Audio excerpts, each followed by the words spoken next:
Hi, everyone. If you are like me, you are probably really astounded if you've listened to the court documents being read or just read them yourself about what happened to Veronica Butler and Jillian Kelley. I mean, the cards had told us what happened, and it really is, they were spot on, but it's still really hard to believe that something like that would happen. So today I'm just going to give you a little bit more of a look at who each of those people are that committed this crime. And some of this information I have not seen yet on the internet anywhere, which is why I thought I would just pull it out and show it to you. So this is Tad Colum, Cullum, however you pronounce his name. You can see where he lived, and I'm going to actually show you a map of his address in just a second here. He, you can see the county. He was in Oklahoma and in Keys City. He's listed as a male, single, and is listed as being in his home for 3 years. And as we go down to his estimated household income, you can see that literally, I mean, how is he even living on that?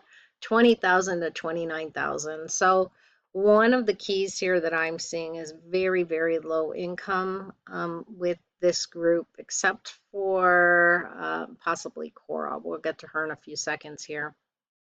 But Tad, very low income. Estimated home value is only 25,000 to 49,000.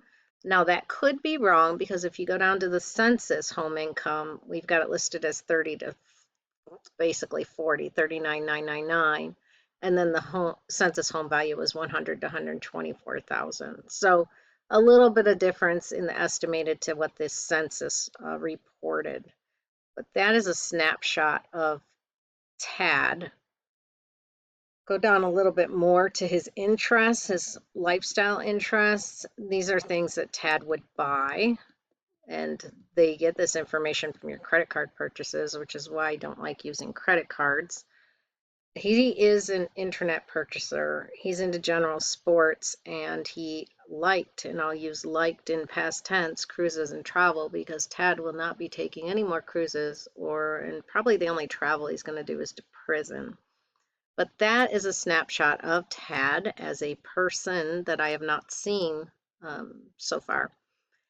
We know he was 43 years old. He's listed as Western European. He spoke English. He was a member of the Republican Party. And again, his income was quite low. Listed as Catholic as his religion, and not that, what did he call himself? A God's misfit, which is actually a religion. I guess there's groups all over and not just their little group. Um, Mortgage present, no. So either it was paid off or he was renting. We don't quite know that either. And the home value again is listed very low here. No children present in his home from what I can see. This is a picture of his property. So he lived on a farm, and I think they were cattle farmers, if I remember right. You can see different outbuildings, looks like, places to store grain, multiple vehicles on the property. So that is where he was staying. It looks really bleak to me. I mean, it looks like it's in the middle of nowhere. The land looks just dry and bleak, not any place I would want to be, but there you have it. That is a snapshot of Tad. We're going to move into Tiffany. I note that she spells Tiffany with one F. So if you're Googling Tiffany and not finding much on her, that's why. So this is Tiffany. There's her address of where she was staying in Oklahoma. Also in the city of Keys, same county as Tad, listed as a female. Now she's listed as married, but this database is really bad about updating people's marital status, so she probably was divorced or still married, who knows. Years in home was listed as 3. That I would say take it as a grain of salt too, because again, this database doesn't update as much as it should. Estimated household income is very low again, 30 to 39,000. I mean, that's what minimum wage probably. Estimated home value 100 to 124,000. So then we go down to census and it really does match exactly with the estimated. So I would say that's probably pretty spot on for Tiffany's situation there. We're going to go down and see her interests. And, she looks like just a nice little grandma, doesn't she? She's into accessories, general apparel, women's apparel, books and magazines. She likes to read. She subscribes to magazines. She's into home decorating and furnishing and also gardening. Catalog shopper. She's a credit card user, clearly, because I have all this information on her. And she likes to purchase on the internet, and she's an internet user. Go down to her situation. She's 54, Western European as a descent. Language spoken is English, and she's a member of the Republican Party, like Tad. Male occupation is unknown in her house. She is a homeowner, so this listed as the homeowner. I can't remember if Tad was the homeowner. We'll have to go back and look at that. Income was 30 to 39,000, so very low. Living in a 1957 year built house. She is listed as married, like I said. She may be divorced though. Gender is listed as female, and she is a Protestant instead of a God's misfit. But I would say that probably was her previous religion before she jumped into this new religion, where it sounds like they kind of make up their own rules. Home value, we can see there, single family dwelling, years in home 3. It does say no children present. We do know the grandchildren were living with her. Now this is her property. This is taken at a much nicer time in the year. It's green. Again, look at all the farm stuff, So yeah, these people were very into farming. All of those outbuildings, farm buildings, looks like very much into farming. Even looks like there might be a boat back there in the very back of it. So that is where Tiffany lived. If that gives you a little bit more of an idea of who she was as a person, these people were very secluded from what I see. When you are in that situation where you're living in these small, well, I want to call it a small town, but let's just call it a rural area, and you're very secluded, and these beliefs can take off, and because people are not being exposed to other things around them, they get into their small little groups, and their beliefs can, as you can see, can run wild. Let's move on to Cole Twombly. Let's see who Cole Twombly is as a person. So here he is. There's where he's living, and I'll show you a snapshot of his place. Texahoma is where he is. Same county, though, as the others. We know he's a male. He's been in his home for 25 years, so he's probably lived there most of his life, maybe even inherited that home, because it's not going to go past the time that he was 18 if he lived in the same home. His estimated home income is a lot more than the other two, so 100 to 124,000. Estimated home value was only 50 to 74,000, so not a lot. Census home income is listed as 20 to 29,000, and the census home value is listed as 25 to 49,000. I cannot explain why there is such a difference there, but just note that there is on that one especially. Cole does not shop online. It does say he's a credit card user, gift giver, and internet purchaser, so very small purchasing behavior, but not a lot of shopping online from what I can see. Gift giver, isn't that nice? And then over here we've got him listed as 49 years old, Western European, spoke English. He was also a member of the Republican Party, as were the other two. His occupation is listed as unknown. Home owner, yes. And again, we have the home income of 100 to 125,000 about. Listed as home was built in 1967. Marital status is unknown. We do know he was married from what I can see. Gender, of course, is male, and his religion is listed as Protestant. Again, he's not listed as the God's misfit.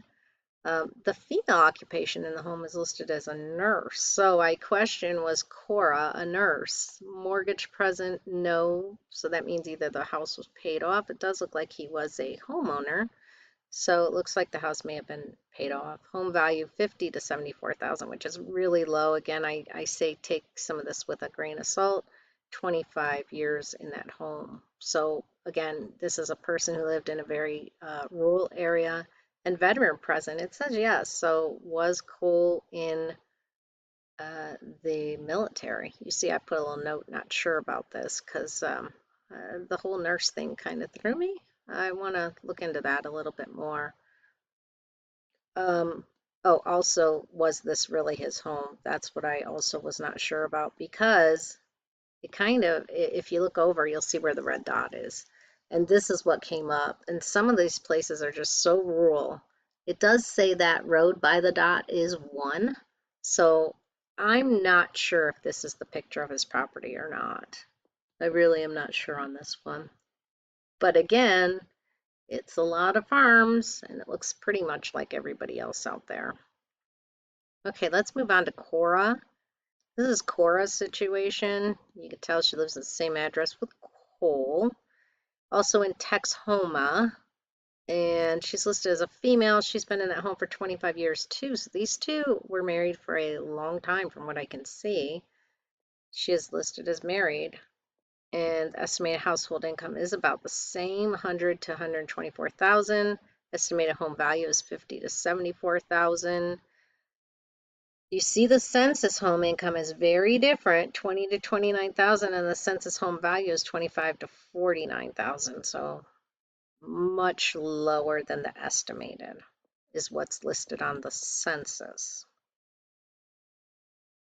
Now we go down to Cora's interests, and we don't really have a whole lot listed for her, do we? That's interesting. You think she'd be somebody that would shop online. She's 44 years old, also a member of the Republican Party, speaks English, Western European, just like the others. Is a homeowner, it says. Her income is listed as 100 to 124,000. And her home, again, was built in the 1967. Married, female, Protestant religion, and listed as a nurse. So I haven't heard that from anybody. I'm curious whether that's right or not. Mortgage present, no, and her home value was 50 to 74,000, and been in that home for 25 years. And again, there was a veteran present, which makes me think Cole must have been a veteran. So that's what I have listed for so a little bit more information of who these people are. I know it doesn't give us a what made them create this crazy plan, but does give us a background of these people living in a very rural community, isolated on their farms. You know, it's a kind of a perfect cocktail. Low income too, so they're probably not going out a lot and experiencing different parts of the world, different people's ways. We did see that Tad liked cruises, but I'm going to guess with his income, he was not taking cruises a lot. So when you put all that together, you've got people that are living in these very remote areas, very low income, and very what it appears to be living in a bubble, because they have their little bubble of where they are, and they are not experiencing a lot of the other outside views of the world, and they've created their own, it appears, and they've got this little way about them that is, you know, they're God's misfits, and they are going to uh, make their own rules kind of in life, and they've got this belief that the government is against them, or that very popular, when people get secluded, they can get this very popular belief that it's them against the government. I'm not saying the government's always good, believe me, I know better, but it very, very much can manifest in a situation like this and just get kind of out of control. And that is what looks like happened here with these 4. So there's a little bit more of a snapshot of who they are as people, and what their situation was, and what their lifestyle and what they lived around was like. And again, it's just very, very secluded. And unfortunately, it looks like these beliefs just went a little over the top. So of course, there's murders and all kinds of things in cities too, and we all know that, plenty of them, right? But for these people to come up with this crazy of a plan, it just it leaves you shaking your head. That's all I'll say about that. All right, take care, everyone.